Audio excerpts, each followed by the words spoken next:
Hello, ഞാനാ പ്രിയ. വീട്ടില് ഒരു ആസ്ട്രേ വാങ്ങി വെച്ചു. ആണോ? Very good. പിന്നെ പുതുമപ്പിത്തിന്റെ കൃതികളെല്ലാം വായിക്കണമെന്ന് ആഗ്രഹമുണ്ട്. ഓ, പുസ്തകങ്ങളെല്ലാം കൊടുത്തേക്കാലോ. പിന്നെ വേറെന്താ വിശേഷം? വിശേഷം, ഒരു ആസ്ട്രേ വാങ്ങി ഇവിടെ വെച്ചു. അത് പറഞ്ഞു കഴിഞ്ഞല്ലോ. ഓ, പറഞ്ഞു അല്ലേ? എന്ത് വെയിറ്റാന്ന് ആസ്ട്രേക്ക്? നിങ്ങളുടെ വെയിറ്റ് ഉണ്ടാവും. നിങ്ങൾ എത്രയുണ്ട്? 80 കിലോയോ? അതെ അതെ, വയറൊരു 10 കിലോ ഉണ്ടാവും. Sorry, just joke.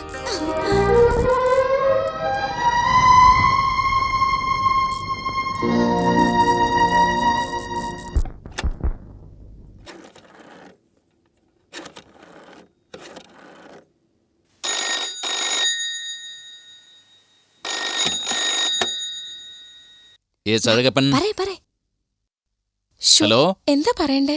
വെറുതെ ഹോട്ടലിനെ കുറിച്ച് സംസാരിക്കുക, എന്നിട്ട് ഐ ലവ് യു എന്ന് പറ. ഹലോ ഹലോ, കൺമണി സ്പീക്കിംഗ്. കൺമണിയാ, പറയ്. ഒന്നുമില്ല, ചുമ്മാ ഫോൺ ചെയ്തതാ. ഷേക്സ്പിയർ നാളെ ക്ലാസ്, ഓർമ്മയുണ്ടല്ലോ? ഓ, ഓർമ്മയുണ്ട്. നാളെ ക്ലാസ് കാണാം. ഇങ്ങനെയുണ്ട് ടീച്ചർ. തെറ്റിദ്ധരിക്കരുത്. I love you. അയ്യോ, ഗുഡ് നൈറ്റ്. നീ ഒത്തിരി മാറിയിട്ടുണ്ട്. അയാൾ എന്താ പറഞ്ഞു? എങ്ങനെ നിനക്ക് ധൈര്യം വന്നു? 3 പേര് ഒരാളോട് 3 പേർക്ക് ലവ് എങ്ങനെ അഡ്ജസ്റ്റ് ചെയ്യാനാ?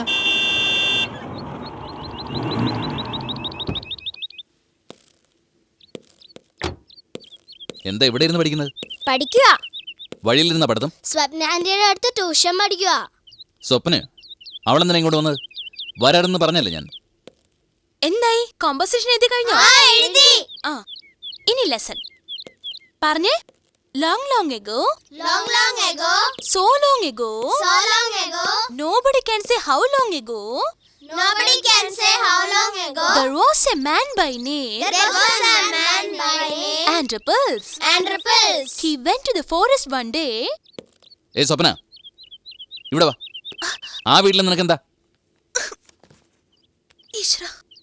എന്താ ഇതെല്ലാം? നിങ്ങളല്ലേ കോമ്പൗണ്ടിനകത്ത് വരരുതെന്ന് പറഞ്ഞത്? പാവം പിള്ളേർക്ക് പരീക്ഷ വരാ. ആരാ ട്യൂഷൻ പറഞ്ഞു കൊടുക്ക? അനന്ത് കണക്കിന് വീക്കാ. അതാ കോമ്പൗണ്ടിന് പുറത്തുനിന്ന് ട്യൂഷൻ പറഞ്ഞു ആ വീട്ടില് പെർമിഷൻ ചോദിച്ചു.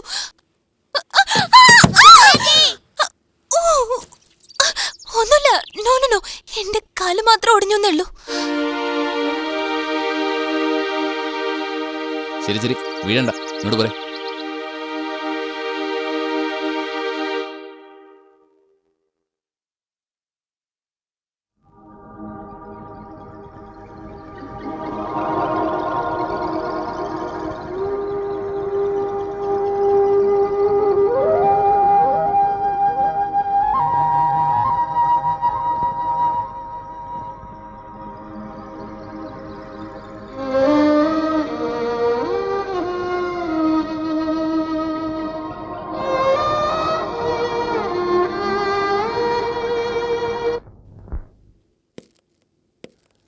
നമസ്കാരം.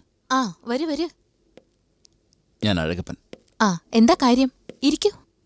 നിങ്ങളുടെ ഭാര്യയുടെ പ്രസവത്തിനെ കുറിച്ചാണോ? ഇല്ല, ഞാൻ സ്വപ്നയെ പറ്റി പറയാൻ വന്നത്.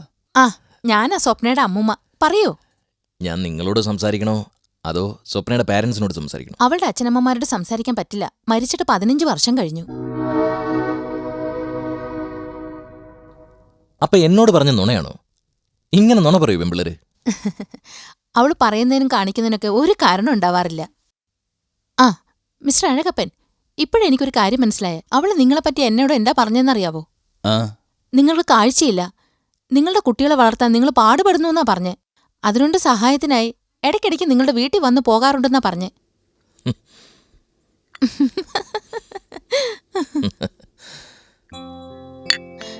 ക്രേസി ഗേൾ, നിങ്ങൾ ഇത്രയും തെളിച്ച് സംസാരിച്ചതിൽ വളരെ സന്തോഷം. പാവം കൊച്ചിലെ അച്ഛനമ്മമാര് നഷ്ടപ്പെട്ടവളാ. നിങ്ങൾ ഒരു അച്ഛനായിട്ട് ആയിരിക്കണം അവൾ ഉള്ളി കരുതിയിരിക്കുന്നത്. വയസ്സ് മനസ്സിൽ ചില വക്രചിന്തകൾ ഉണ്ടായിരിക്കാമല്ലോ. എന്റെ വയസ്സത്രേ അവളുടെ വയസ്സത്രേ. എനിക്ക് അവളെ പോലെ ഒരു കുട്ടിയെ കല്യാണം കഴിക്കാൻ പറ്റുമോ? ഐനോ നിങ്ങൾ ഒന്നും കൊണ്ടും വിഷമിക്കണ്ട. ഞാൻ അവളെ കൺവിൻസ് ചെയ്തോളാം.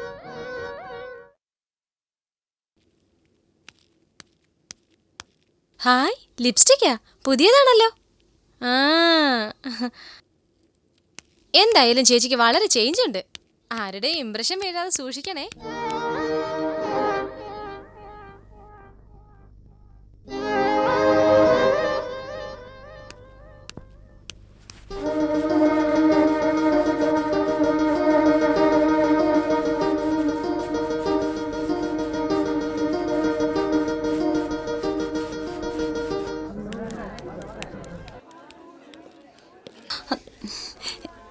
Excuse me.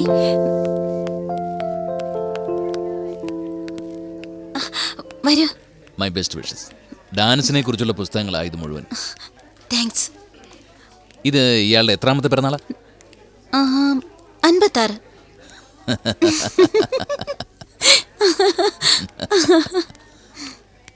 ദേ നോക്കിയേ, ആ ഹോട്ടലുകാരന് ആരാ ഇൻവിറ്റേഷൻ കൊടുത്തേ? വേറെ ആരാ? നിന്റെ മോള് തന്നെ അയച്ചാവും. ഹലോ അഴകപ്പൻ, എന്താ ഇവിടെ? സ്വിമ്മിംഗ് പൂളിൽ കുളിക്കാൻ വന്നതാ. നല്ല ജോക്ക്. ഇവനാളൊരു രസികനാ. പ്രിയ, എൻ്റെ ഒരു ചെറിയ സമ്മാനം ദയവ് ചെയ്ത് ഇവിടെ വെച്ച് ഓപ്പൺ ചെയ്ത് എൻ്റെ മാനം കളയരുത്. വരൂ ഡോക്ടർ. പ്രിയ, എന്താ നിന്റെ കല്യാണക്കാര്യം? എപ്പോഴാ ഒരു സദ്യ ഉണ്ണാൻ പറ്റുന്നത്? അല്ലെങ്കിൽ ഒരു ലൈൻ ഉണ്ടോ? ഞങ്ങളുടെ മോളെ കുറിച്ച് അറിയാലോ ഡോക്ടർക്ക്. ഞങ്ങൾ തീരുമാനിക്കുന്ന ചെറുക്കനെ അവള് കല്യാണം കഴിക്കൂ. പ്രേമോന്ന് പറയണത് അവൾക്ക് ഒട്ടും ഇഷ്ടമില്ല. ശരിയാണോ പ്രിയേ? അങ്ങനെയൊന്നുമില്ല ഡോക്ടർ. ഹലോ മിസ്റ്റർ അഴകപ്പൻ, ഇദ്ദേഹത്തെയാണ് ഞാൻ കല്യാണം കഴിക്കാൻ പോകുന്നത്. ഇട വിദ്വാനെ, നീ എന്നോട് പറഞ്ഞില്ലല്ലോ. അതുകൊണ്ടായിരിക്കും നാട് ഇത്ര സ്പീഡിൽ തുടിക്കുന്നത്. ഈ കാലത്ത് വിഡോഴ്സിനാണല്ലോ ചാൻസ്.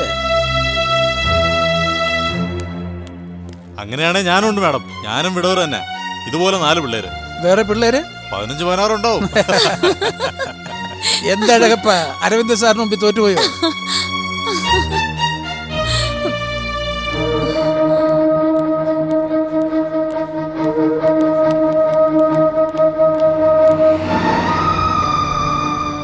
നീ ബുദ്ധിപൂർവ്വം അവളുടെ അടുത്ത് കളിക്കാൻ നോക്കി. അവൾ നിന്നെയും കടത്തി വെട്ടിയില്ലേ? ഏതിൽ പിടിവാശി വേണം, ഏതിൽ പിടിവാശി വേണ്ട എന്നുള്ളത് ആദ്യം നമ്മൾ പേരൻസ് മനസ്സിലാക്കിയിരിക്കണം. വിവരം കേട്ടവളെ. അമ്മയെ വഴക്ക് പറയണ്ട അച്ഛാ, പാവം. എൻ്റെ ആഗ്രഹം വെളിപ്പെടുത്താൻ ഒരു സന്ദർഭം ഉണ്ടാക്കി തന്ന അമ്മയ്ക്ക് ഞാൻ നന്ദി പറയണ്ടേ?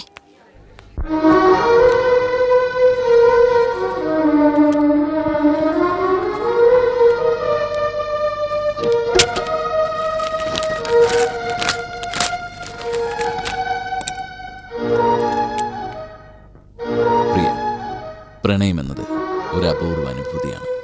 Love is A fine feeling. 2 ഹൃദയങ്ങൾ തമ്മിലുള്ള രഹസ്യ ഉടമ്പടി.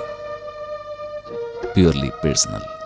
പക്ഷേ അതിനെ പുച്ഛിക്കുന്ന വിധത്തിൽ പാർട്ടിയിൽ എല്ലാവരുടെയും മധ്യത്തിൽ വെച്ച് നീ അത് വെളിപ്പെടുത്തിയത് തീർത്തും അപമര്യാദയായി.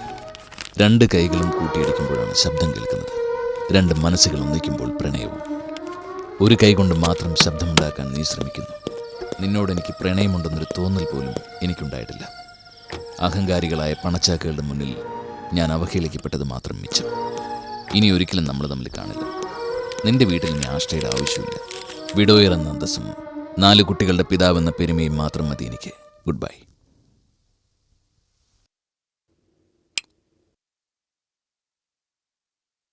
സന്താനം സാർ, ബീഡി ഉണ്ടോ കയ്യിൽ?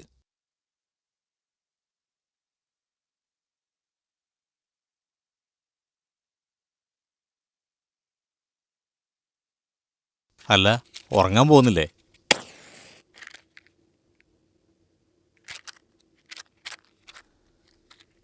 ഉറക്കം വരുന്നില്ല, മനസ്സ് ശരിയില്ല.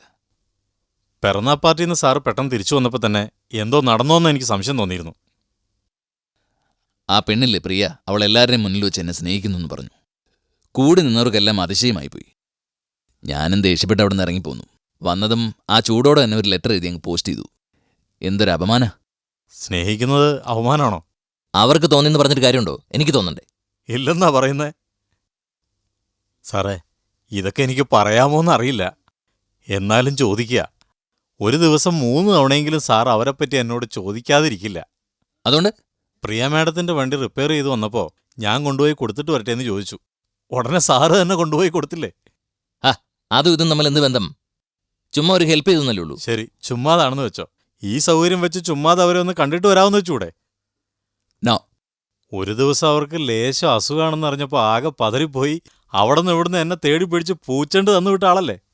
അതും മനുഷ്യത്തുള്ളതുകൊണ്ട്. ശരി, അത് മനുഷ്യത്വം. കഴിഞ്ഞ 2 മാസത്തെ ടെലഫോൺ ബില്ല് എത്രയാ വന്നിരിക്കുന്നതെന്നറിയോ? 3 മടങ്ങ് അധികമാ. ടെലഫോൺ ബില്ല് കിട്ടുന്നത് ഞാനാണല്ലോ, അതുകൊണ്ടാ അറിഞ്ഞേ. പുറമേക്ക് വിളിച്ചാൽ പിന്നെ ബില്ല് വരില്ലേ? ആ മാഡം മറുനാട്ടിൽ പോയപ്പോഴൊക്കെ കണ്ടോ, കൈ വിറയ്ക്കുന്ന കണ്ടോ? ബീഡി വലിക്കുന്ന കൈ തന്നെ അത് തെളിയിക്കുന്നുണ്ട്.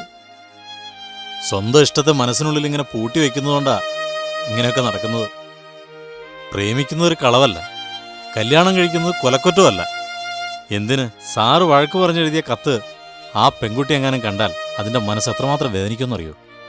പെട്ടെന്ന് എന്തെങ്കിലും അബദ്ധം കാണിച്ചാലോ? സന്താനം, ആ ലെറ്റർ ഒരിക്കലും അവളുടെ കയ്യിലെത്തിക്കൂടാ.